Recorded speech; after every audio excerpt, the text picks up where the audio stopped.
This week, the third Marvel Cinematic Universe film of the year, Spider-Man Far From Home, swung into theaters, so today we're gonna stop and rank all 23 MCU films from the worst to the best.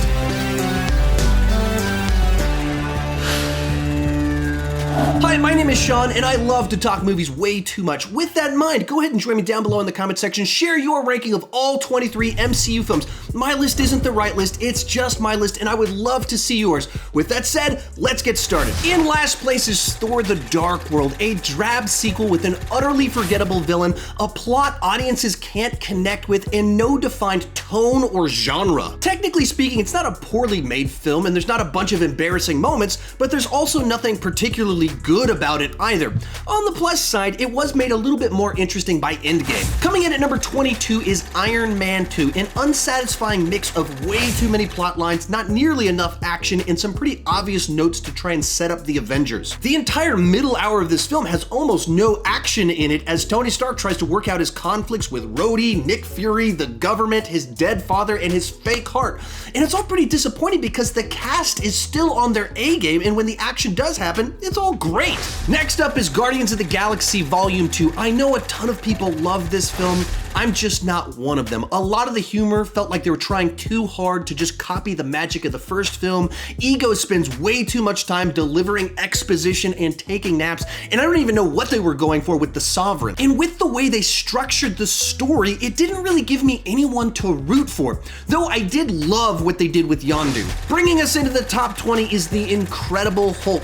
As this is only the second film in the MCU and the only one put out by Universal, it has the distinction of lacking the humor and tone of the other films inside of the franchise. Still, I have a pretty good time with this film. It has a lot of nice touches that are reminiscent of the 70s TV show, except with a Hulk-sized budget.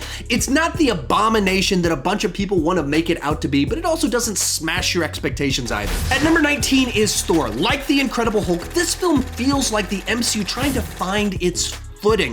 Kenneth Branagh is able to bring this sense of grandeur to Asgard, and casting Anthony Hopkins and Rene Russo adds to the gravitas. But the tone shifts drastically when it goes to Earth, and so the story never fully feels cohesive to me. It's not bad at all, but the hammer never quite hits the nail on the head. Then we have Iron Man 3, another black sheep of the MCU. It works a lot better as a subversive Shane Black superhero film than as an actual MCU film, let alone an Iron Man movie. Plot lines are abandoned after the film, and the Mandarin twist is probably left better unmentioned. Still, there's some great action in this film, and Robert Downey Jr. is absolutely on point and matches Shane Black's dialogue really well. Number 17 is Avengers Age of Ultron. This is one of the most frustrating films in the MCU, as it has more laughs, more action, bigger set pieces, and way more plot lines than the first Avengers film. And that's kind of the problem. More isn't always better.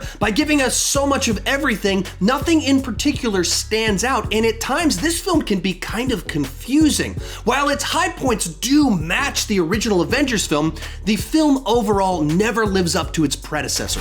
Next up is Captain Marvel, an interesting mix of Nick Fury prequel, cosmic MCU, and fish out of water comedy. Samuel L. Jackson and his de-aging are the standout here, along with Ben Mendelsohn as Talos, but a lot of the rest of the cast can be kind of awkward in their roles, and there's some pretty big tonal shifts from scene to scene. It is a nice addition to the franchise, something different in the mix, but it's not a great film. At number 15 is Captain America: The First Avenger, another film that's frustrating for me to rank as I love Captain America's origin story. When it focuses in on Steve Rogers and his transformation, his romance, his heroism, I just love it. But the specific plot about the Red Skull I never found particularly interesting, and the movie montages through World War II. So it's a great origin story, not a great story. Coming in at number 14 is Ant-Man, Marvel's smallest hero made for a fun adventure, though a derivative one. Paul Rudd, Michael Pena, and the rest of the cast are absolutely delightful. And they found a way to make a heist film inside of the MCU exciting,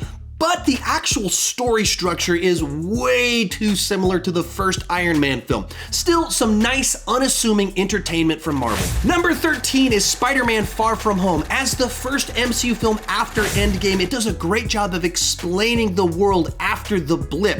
Mysterio adds some great action into the mix, and this might be the funniest movie inside of the entire franchise. But that's a bit of the problem here, as the movie leans so heavily into comedy, it sacrifices credibility. There's plenty of fun to be had, but also a number of problems. Then we have Ant-Man and the Wasp. This might be the most lighthearted film in the entire franchise. By doing a simple MacGuffin story and giving it ant-sized stakes, it was a nice palate cleanser after Infinity War. Coming after that film, it could feel anticlimactic, but for me, that lighthearted change of pace is what makes it so pleasant.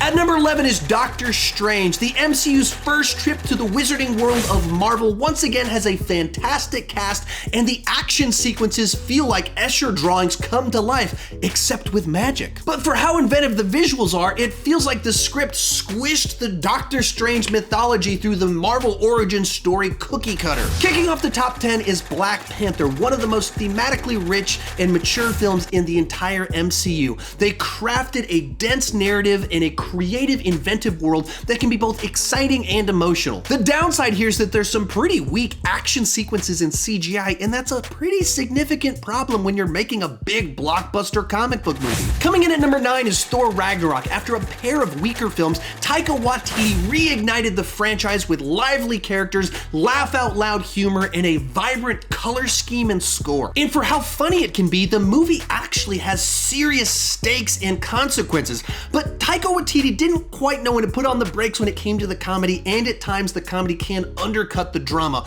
With a little bit more reserve, this might have been a top 5 movie for me. Next up is Spider-Man Homecoming. Finally, we see the world of the MCU from the perspective of a high schooler. The cast here is all great and bring a real human touch to an obviously fantastical story. By making Michael Keaton's Vulture not a psycho out to blow up the world, they found a way to make a compelling villain without needing to go big. And for me, this is one of the most rewatchable Marvel films. Number 7 is Captain America: The Winter Soldier. The Russo brothers' first MCU film has fantastic action, awesome world building, and the political thriller aspects are a nice change of pace inside of this franchise. I'm not as infatuated with the film as some people, but it's still a wonderfully crafted blockbuster. At number 6 is Guardians of the Galaxy. James Gunn took the MCU's biggest risk yet and possibly made the most personal and refreshing film in the entire franchise. The characters are endearing, the humor pops, and it has one of the best soundtracks of the 21st century.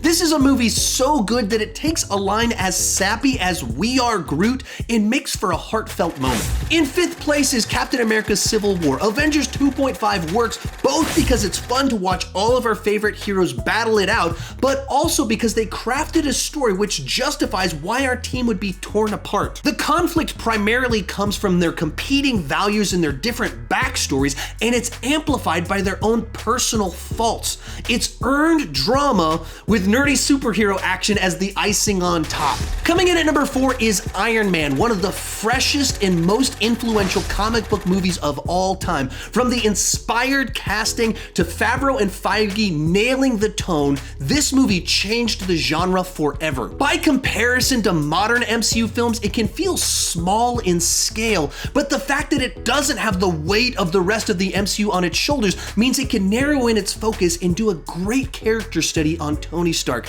The first MCU film is still one of the best. Winning the bronze medal is Avengers Endgame. If any movie has ever earned the right to be called epic, it is Avengers Endgame. It found a way to both follow up Infinity War as well as close out 11 years of the MCU in a totally satisfying way. And the climax of this film is jam-packed with some of the best moments in the entire MCU and some of the best fan service ever put on film. It was so close to being number 1, but I was not a fan of the execution of the Big Thorbowski plot.